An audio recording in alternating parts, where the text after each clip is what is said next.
messieurs, bonsoir. À la une de cette édition, nous irons en Ukraine avec l'arrestation de l'ancien Premier ministre Yulia Tymoshenko sur fond de règlement de comptes politiques intérieurs, tandis que la situation énergétique en plein hiver est catastrophique pour la population civile. En France, le Premier ministre semble se résigner au passage en force pour le budget, faute de consensus budgétaire. Et enfin, l'indépendance de l'appareil judiciaire pour sauver les miches d'une gauche agonisante avec la réforme du parquet que tente de relancer la présidente de l'Assemblée nationale. La situation en Ukraine se tend sur tous les fronts en politique intérieure. Le parquet anticorruption tente de se débarrasser de l'opposante Yulia Tymoshenko, tandis que les températures allant jusqu'à moins 20 degrés paralysent une partie de la population privée de chauffage. Nicolas de Lamberterie. Elle a été l'une des grandes figures de la révolution orange de 2004 avec Viktor Yushchenko. La voilà de nouveau en prise avec l'appareil judiciaire ukrainien. Depuis 48 heures, Yulia Tymoshenko, qui a été Premier ministre d'Ukraine en 2005 et de 2007 à 2010, est confrontée à des accusations de tentative de corruption de députés ukrainiens pour acheter leur vote. Chef de l'un des groupes d'opposition au Parlement, elle semble constituer un obstacle au président Zelensky, lui-même mis en difficulté en politique intérieure depuis l'arrestation de plusieurs de ses proches. Au final, Tymoshenko est ressortie aujourd'hui libre du tribunal, mais avec une caution de plus de 650 000 €, une interdiction de quitter l'oblast de Kiev et une confiscation de son passeport. Selon Romain Bessonnet, expert du monde post-soviétique, l'inculpation de Yulia Tymoshenko est vraisemblablement téléguidée par les Occidentaux qui tiennent les manettes du NABU, l'Office anticorruption. Tout d'abord, Yulia Tymoshenko est aujourd'hui, dans l'ordre, la troisième leader d'un parti d'opposition en Ukraine à avoir des problèmes administratifs ou judiciaires avec donc l'État ukrainien. Le chef du principal parti d'opposition avant-guerre, Viktor Medvedchuk, s'est retrouvé sous sanction par M. Zelensky, puis jeté en prison au début de la guerre et maintenant a été exilé en Russie dans le cadre d'un échange de prisonniers. Le second, Petro Poroshenko, est actuellement sous le coup, lui aussi, d'accusations donc de haute trahison lancées par l'administration Zelensky, qui l'avait auparavant mis sous sanction par décret présidentiel. Et donc maintenant, Yulia Tymoshenko fait face à des accusations par le Bureau national anticorruption. Il faut savoir que les organes anticorruption en Ukraine ne sont pas des structures purement ukrainiennes. Les organes anticorruption sont intégralement sous le contrôle de ce qu'on appelle le groupe des experts internationaux, c'est-à-dire des experts désignés par la Commission européenne, la Banque mondiale et le FMI. Ces personnes assurent le contrôle politique de ces organes qui sont plus que des organes anticorruption, qui sont en fait des organes de direction de la politique ukrainienne. Ces organes, donc, comme le Bureau national anticorruption, font de la politique, sont un élément important de la politique ukrainienne. Et c'est en ça qu'il faut comprendre ce qui se passe. Pourquoi on vise Yulia Tymoshenko actuellement ? Pour plusieurs raisons. La première, c'est que Yulia Tymoshenko, comme M. Poroshenko, font partie des gens qui font un lobbying intense à Washington comme solution de gouvernement de rechange au président Zelensky. Deuxième chose, Yulia Tymoshenko est perçue notamment au sein de l'administration de Trump, comme une personne qui serait capable de négocier un compromis acceptable de sortie pour l'Ukraine, en acceptant certaines concessions vis-à-vis de Moscou, mais en ayant la capacité d'en obtenir d'autres de Vladimir Poutine, étant donné que Yulia Tymoshenko est connue pour être une fin négociatrice. Notamment, c'était elle qui avait négocié l'accord gazier sous l'époque des gouvernements de la Révolution orange, et qu'il avait d'ailleurs envoyé en prison sous Yanukovych en 2011. Enfin, Yulia Tymoshenko est visée par cette enquête parce que le groupe des pays occidentaux bailleurs de fonds de l'Ukraine qui contrôlent les organes anticorruption, c'est-à-dire les Européens, les grandes fondations américaines ainsi que le FMI, souhaitent avoir un gouvernement faucon à la tête de l'Ukraine et ne souhaitent pas avoir donc une orientation plus pacifiste à la tête de ce pays. Et donc la principale menace dans cette voie, c'était Madame Tymoshenko. Pour l'instant, effectivement, ces organes anticorruption font le ménage dans la politique ukrainienne pour assurer une orientation la plus nationaliste possible à la tête de l'Ukraine, orientation conforme au jusqu'au-boutisme des Européens, qui contrôlent ces organes.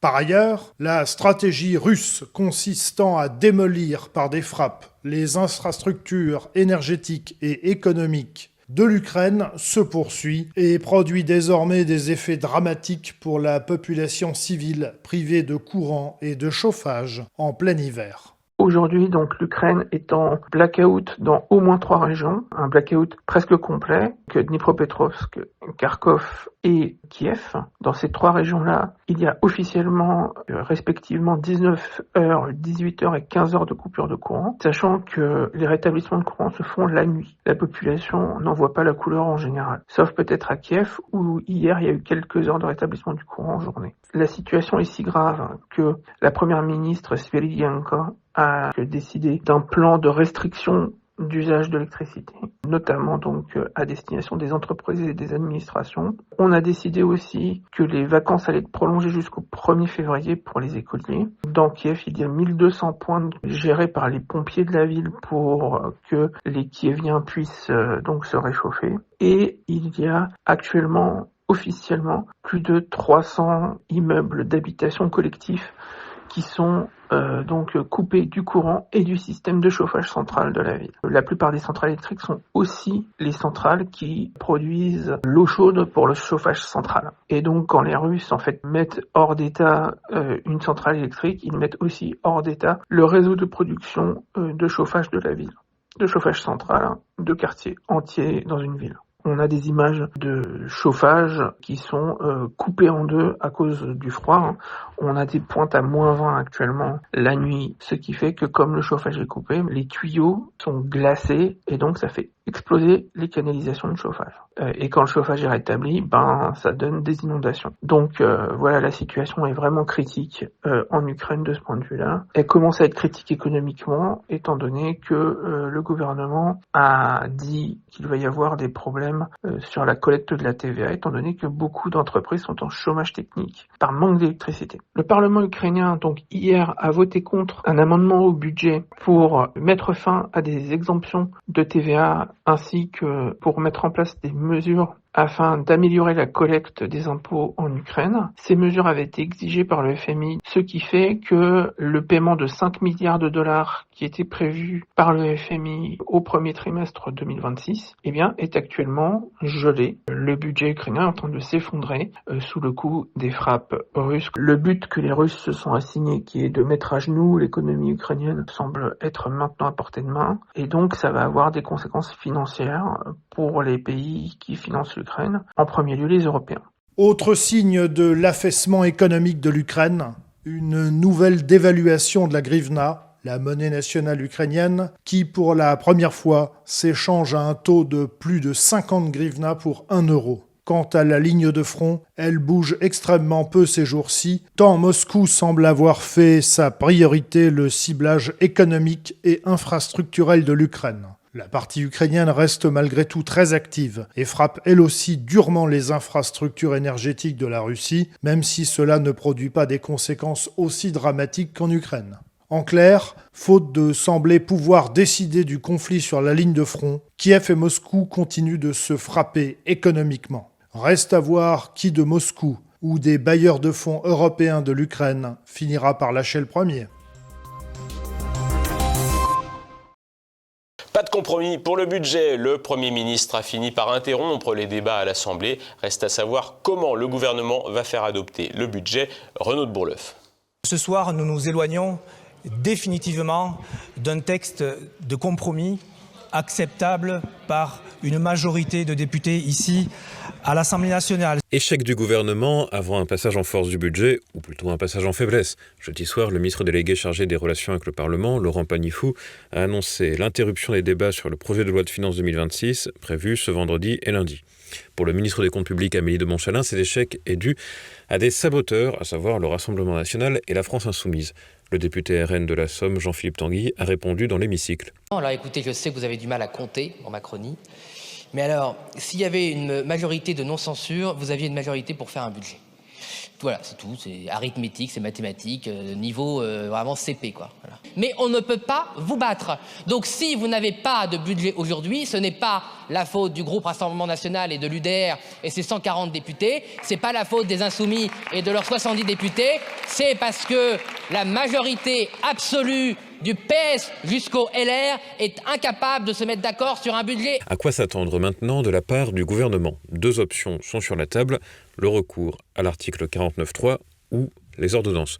S'agissant du 49.3, Sébastien Lecornu s'est engagé à ne pas y recourir. Rappelons qu'à chaque déclenchement de cette procédure, la responsabilité du gouvernement est engagée. Autrement dit, il s'agit d'affronter les motions de censure et donc d'amadouer des oppositions plus ou moins enclines à censurer. Par ailleurs, en plus de trahir sa promesse, Sébastien Lecornu rivaliserait avec Elisabeth Borne concernant le nombre de recours au 49.3. Un pour le premier volet du texte concernant les recettes, un autre pour le second volet sur les dépenses, et enfin un dernier quand le projet de loi reviendra du Sénat pour une lecture définitive à l'Assemblée nationale. À chaque fois, il y aura une motion de censure. Devant une telle perspective, une question se pose. Les socialistes qui ont obtenu de Sébastien Lecornu ce renoncement au 49.3 toléreront-ils un tel reniement ?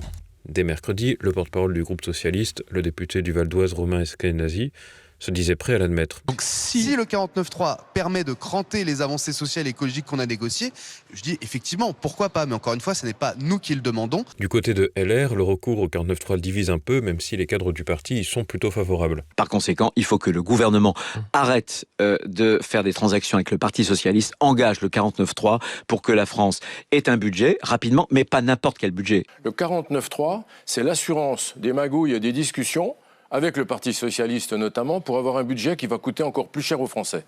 Donc l'assurance d'un meilleur budget, c'est les ordonnances. Les ordonnances, c'est précisément le second levier dont dispose l'exécutif. Ce serait une première pour le vote d'un budget, mais ce dispositif est prévu par la Constitution. Rappelons que les ordonnances sont des mesures édictées par le gouvernement dans un domaine qui relève ordinairement de la loi et donc du Parlement. D'une manière générale, l'exécutif doit avoir l'autorisation du Parlement pour faire ces ordonnances, excepté pour le budget. C'est donc l'occasion idéale pour le gouvernement minoritaire de contourner le Parlement. C'est vers cette voie que Sébastien Lecornu se dirigerait. Selon des informations des Échos dévoilées ce vendredi après-midi, Bercy y travaillerait même depuis le début du mois. Leur projet d'ordonnance prévoit l'application à compter du 1er mars 2026 du projet de loi de finances 2026 initial, avec quelques ajustements incontournables juridiquement. Le Conseil d'État aurait travaillé cette semaine sur le texte. Reste à savoir si c'est bien cette piste qui sera retenue. En effet, Sébastien Lecornu doit présenter une nouvelle copie alors que le projet d'ordonnance ne serait que le texte initial. Le Premier ministre doit s'exprimer à la fin de la journée pour présenter ses propositions en vue d'un compromis sur le budget. En clair, ménager tout le monde pour survivre un peu à Matignon. Indépendance du parquet ou sauvetage de la gauche judiciaire. Yael Braun-Pivet a plaidé pour l'adoption d'une réforme constitutionnelle votée il y a 10 ans sur l'indépendance du parquet. Explication. Il nous faut donc renforcer, encore et encore, notre état de droit. Et pour cela, aboutir, enfin, sur la réforme de l'indépendance du parquet. C'était le 13 janvier, lors des vœux de la présidente de l'Assemblée nationale, Yael Braun-Pivet. Cette dernière soutient la réforme du parquet qui vise à finaliser la réforme du Conseil supérieur de la magistrature, adoptée après une navette entre juillet 2013 et avril 2016. Elle modifie la composition et les attributions du Conseil supérieur de la magistrature, obligeant le gouvernement à suivre ses avis pour nommer les magistrats du parquet comme pour ceux du siège. Mais pour faire passer une telle réforme, il convient de mettre les petits plats institutionnels de la République dans les grands. Je souhaite que le Congrès soit réuni pour pouvoir l'adopter.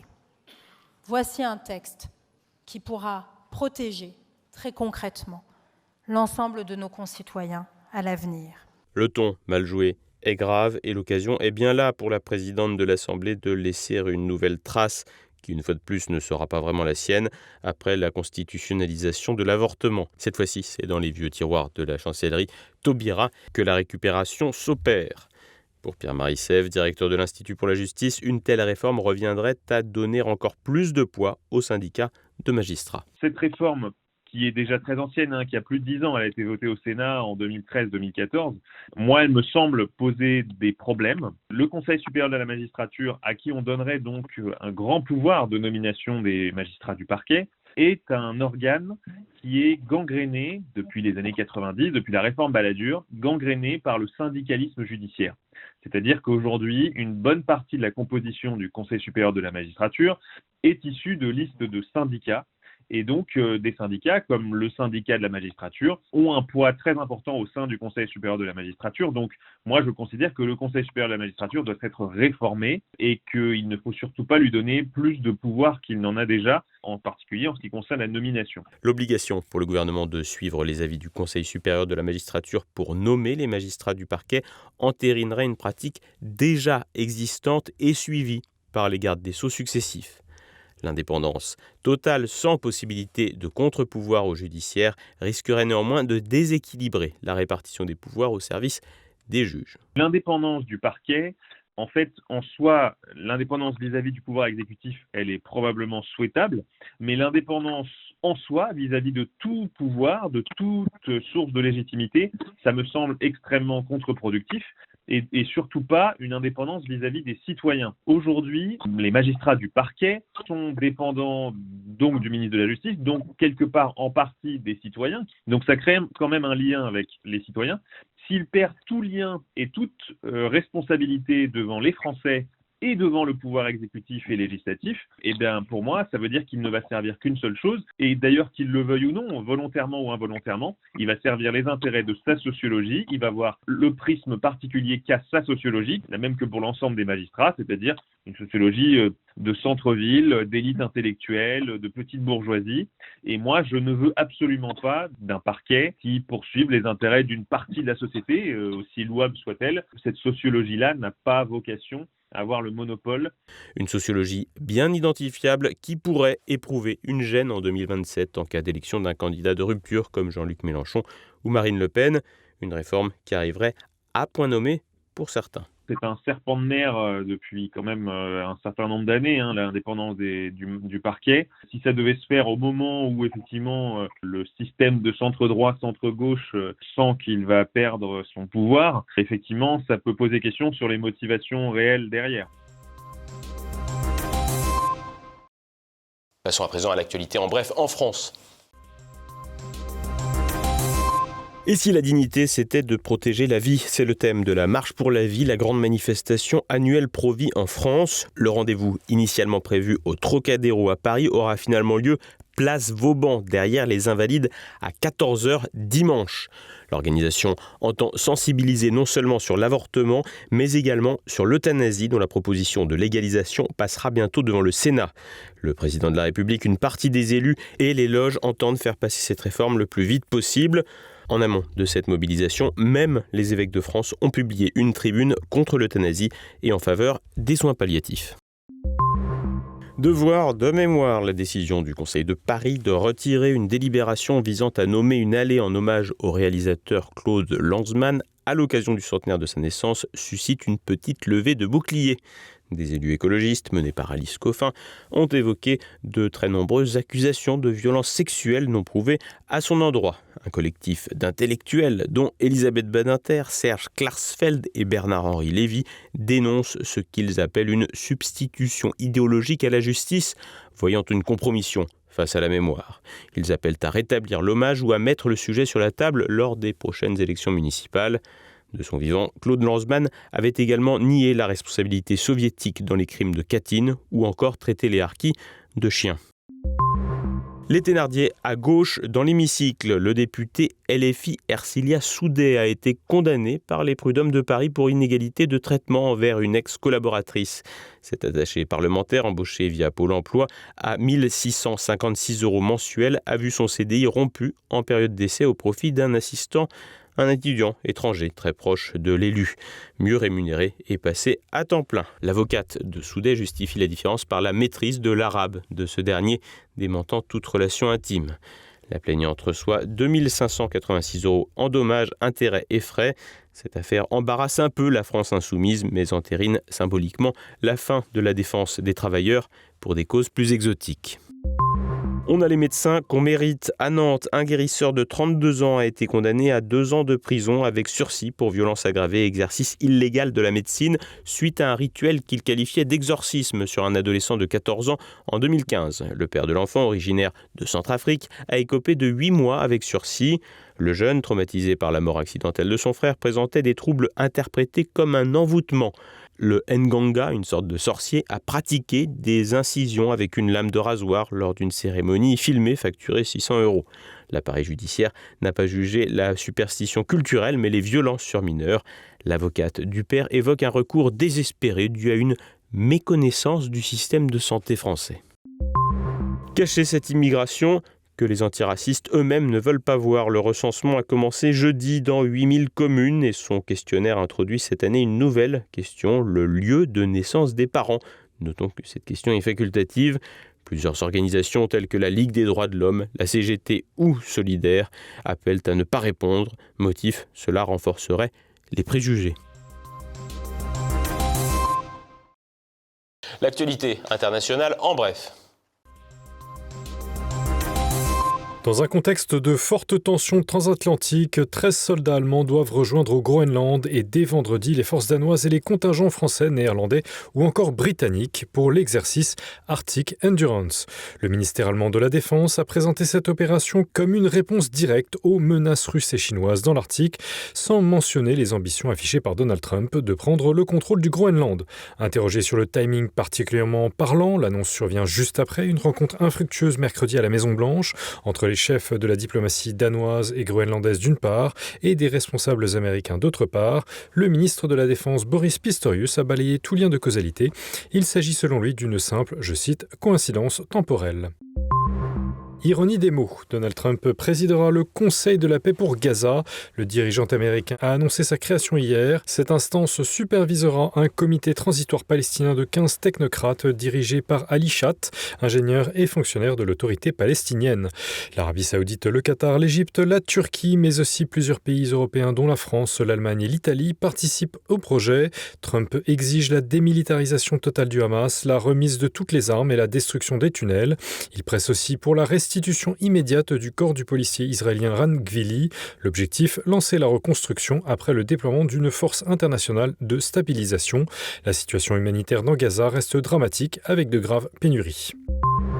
Maria Corina Machado, prix Nobel de la paix 2025, a remis sa médaille en personne à Donald Trump le 15 janvier lors d'un déjeuner à la Maison-Blanche. L'intéressé a voulu saluer son leadership en faveur de la paix et de la liberté. Trump a salué sur Truth Social ce magnifique hommage qui réalise en partie son rêve de Nobel, même si le titre reste officiellement celui de Machado. Le dirigeant américain avait estimé en octobre dernier que ne pas lui attribuer le prix constituerait une insulte faite aux États-Unis. Le Japon et les États-Unis se préparent-ils au combat ? Vendredi à Washington, un accord a été signé entre les ministres japonais et américains de la Défense. Les deux pays vont intensifier la production conjointe d'équipements militaires, notamment de missiles. Ils vont aussi élargir leur présence militaire dans le sud-ouest du Japon, une zone qui leur permet d'observer la Chine, le détroit de Taïwan et la péninsule coréenne. Selon Tokyo, je cite, l'environnement sécuritaire se dégrade rapidement. L'électrique en panne. En Allemagne, Toyota et Lexus ont désactivé à distance la fonction de préchauffage via leurs applications pour les véhicules essence et hybrides non rechargeables dès janvier 2026. Cette mesure respecte les lois anti-ralenti interdisant les émissions polluantes inutiles du moteur au stationnement. Des milliers de propriétaires surpris en plein hiver se plaignent de perdre une option payée utile pour dégivrer sans entrer dans la voiture. Plus de 100 000 propriétaires d'automobiles sont potentiellement affectés. L'Allemagne fait partie des pays qui ont poussé pour plus de véhicules électriques. Ce soir, tête à clash et demain pour le samedi politique. Élise Blaise reçoit le journaliste spécialiste des États-Unis, Gérald Olivier, pour décortiquer les actions de Donald Trump sur la scène internationale et en politique intérieure, un an avant les élections de mi-mandat. Dimanche, terre de mission, c'est la fin de cette édition. Merci de votre fidélité. Bonne fin de semaine à tous. À dimanche pour ceux qui rejoignent la marche pour la vie. Rendez-vous place Vauban à 14h et pas au Trocadéro comme prévu initialement.